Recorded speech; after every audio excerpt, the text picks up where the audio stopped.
As a designer slash animator, I spend most of my days in front of a computer, and even when I'm not working, I'm often on my phone or watching TV in my spare time.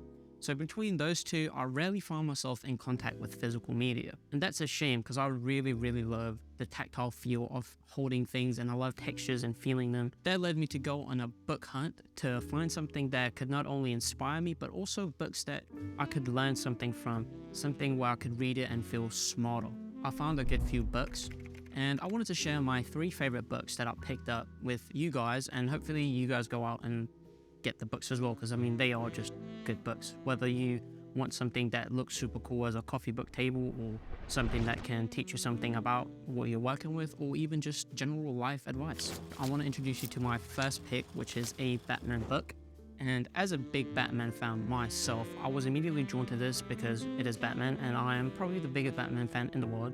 Self-proclaimed, but you know what? I picked up this book because I love Batman and I love posters, and this is what this book is about. It's about a bunch of Batman posters.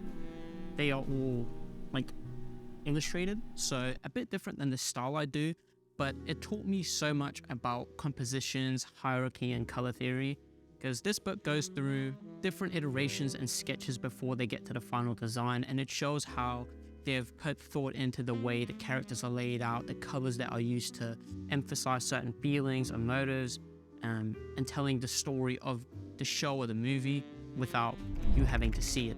A lot of good concepts that you can use in your own work. So I highly recommend this if you are a designer or you just care about Batman, because it is sick. And you know, I would definitely have this on a table laying, because it is beautiful. I mean, just look at some of these illustrations. It's just so fun to look through. Pick it up, it's good, it's worth it. Now the second book is for everyone who loves typography, fonts, whatever you want to call it. It is Type for Type, Custom Type Solutions for Identity Design, and the front cover looks like this. If you love fonts and typefaces as much as I do, I definitely recommend this book. If you love textile feels of books, I would also recommend this, just because the front cover has indented letters with little ridges around it, so it's just super cool to even touch. As soon as you pick it up, you know it's going to be sick. And then on the inside, they showcase a bunch of different fonts and typefaces.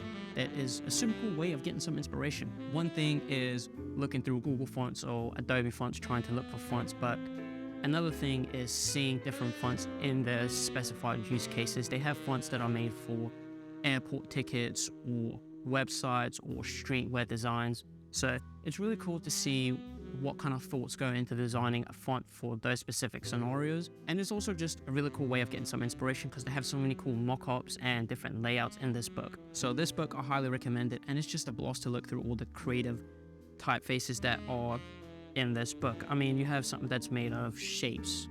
I mean, how sick is that, you know? Now, the last book that I want to go over is Essentialism by Greg. I'm not going to try and pronounce his last name. It's a book that taught me a lot more than I expected to be taught while reading it. It's a super easy read, and I got through it super fast just because the way he puts everything together just makes so much sense. And he's super good at drawing all the points together. I'm usually not the biggest person on self-help books just because they seem to be super niche, but this book in particular was really helpful, and I think it could be to most people, which is why I'll recommend it. Some of the things that it has taught me was less is more, and by that I mean don't spread yourself thin over 1,000 different projects. Focus on a few projects that you can really put your all into and put your best foot forward. That's not only going to be the most beneficial for the projects that you work on and the outcome of those, but also for yourself and your own happiness. Secondly, it's really important to prioritize your own personal life. Sometimes it can seem like work is all that we have in this world, but you know, you have this super hard work ethic and working so many hours and, you know, being an entrepreneur and doing everything and all that stuff. But sometimes we neglect the importance of nurturing the relationships in our life and taking time to really enjoy the people around us.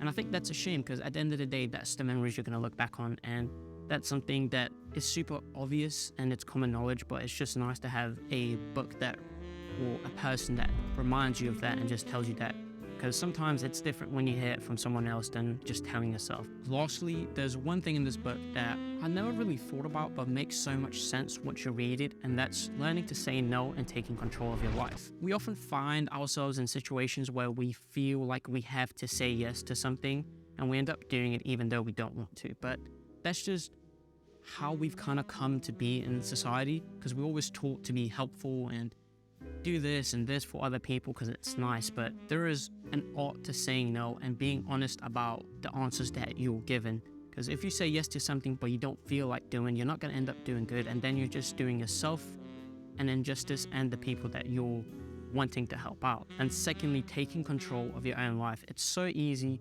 in situations where you're faced in a decision, and I've experienced this a bunch, and I'm sure you've probably experienced it as well, but sometimes we find ourselves in a situation where we have to make a decision, and when we aren't sure, we tend to not give a clear answer. And in that moment, you invite the other person to make a decision for you. While it might seem easier to do it that way, you rarely end up feeling good making a decision you haven't actually made. It's super important to learn to take control of your life, because if you don't have control of your life, then what's the point of living your life? It's just some food for thought, and I highly recommend reading this book and thinking about those things yourself and learning how to incorporate them in your life, because it's super hard, but it's so useful. But I think that's a super beautiful way to end this video, and I just want to say thank you, and I hope you enjoyed hearing something about books. I really like books, so yeah, I'll see you guys or girls next week, and I appreciate you for watching, so thank you.